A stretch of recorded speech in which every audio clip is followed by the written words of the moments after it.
यहाँ महाभारत की एक कहानी है जिसमें महाकाव्य के केंद्रीय पात्रों में से एक कर्ण शामिल है।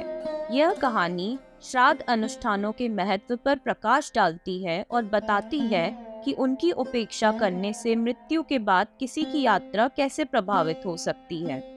कर्ण और श्राद्ध का महत्व। महाभारत में कुंती और सूर्य भगवान के सबसे बड़े पुत्र कर्ण को उनकी असाधारण वीरता, उदारता और निष्ठा के लिए जाना जाता था।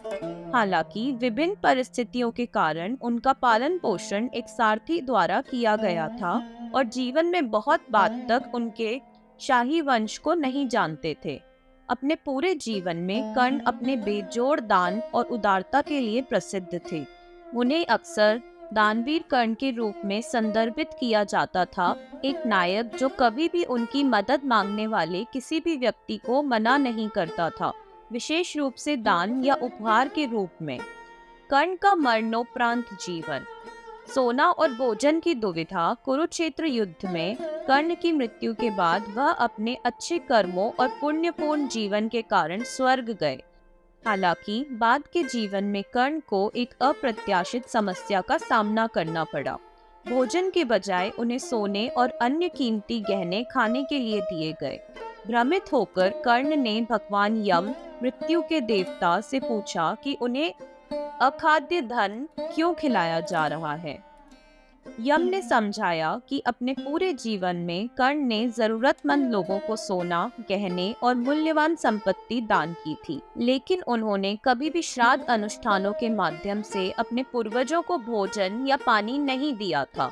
क्योंकि उन्होंने इस महत्वपूर्ण कर्तव्य की उपेक्षा की थी, इसीलिए अब उन्हें मृत्यु के बाद के परिणामों का सामना करना पड़ रहा था।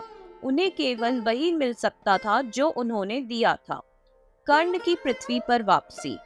अपनी गलती को महसूस करते हुए कर्ण ने यम से अपनी गलती को सुधारने का अवसर देने का अनुरोध किया। कर्ण के वास्तविक पश्चाताप से प्रेरित होकर यम ने उन्हें 16 दिनों की अवधि के लिए पृथ्वी पर लौटने की अनुमति दी, ताकि वे अपने पूर्वजों के लिए आवश्यक अनुष्ठान कर सकें। इस दौरान कर्ण ने अपने पूर्वजों को तर्पण, पानी और पिंडदान, चावल के गोले चढ़ाए, यह सुनिश्चित करते हुए कि उन्हें मरणोपरांत शांति और आशीर्वाद मिले।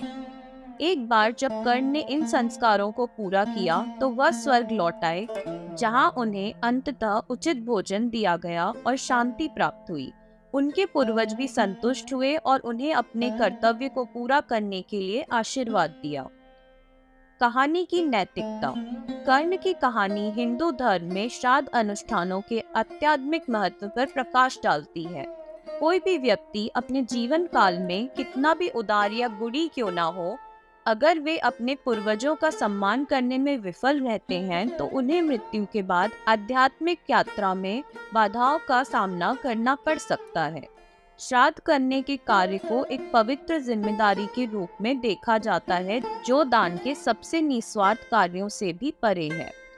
कर्ण का अनुभव एक अनुस्मारक के रूप में कार्य करता है कि भौतिक धन का दान, हालांकि महान है, अपने पूर्वजों के प्रति आध्यात्मिक कर्तव्यों की जगह नहीं लेता है। भोजन प्रसाद, अन्न दान का महत्व और श्राद्ध के माध्यम से पूर्वजों का स्मरण हिंदू परंपरा में गहराई से अंतर्निहित है, यह सुनिश्चित करते हुए कि मृत्यु के बाद भी पारिवारिक और पैतृक संबंधों का सम्मान बना रहे। इस कहानी को अक्सर पितृपक्ष के दौरान साझा किया जाता है, जो इस विचार को मजबूत करता है कि किसी को दिवंगत के प्रति अपने दायित्वों को नहीं भूलना चाहिए, क्योंकि वे अपने वंशजों के जीवन में एक भूमिका निभाते रहते हैं।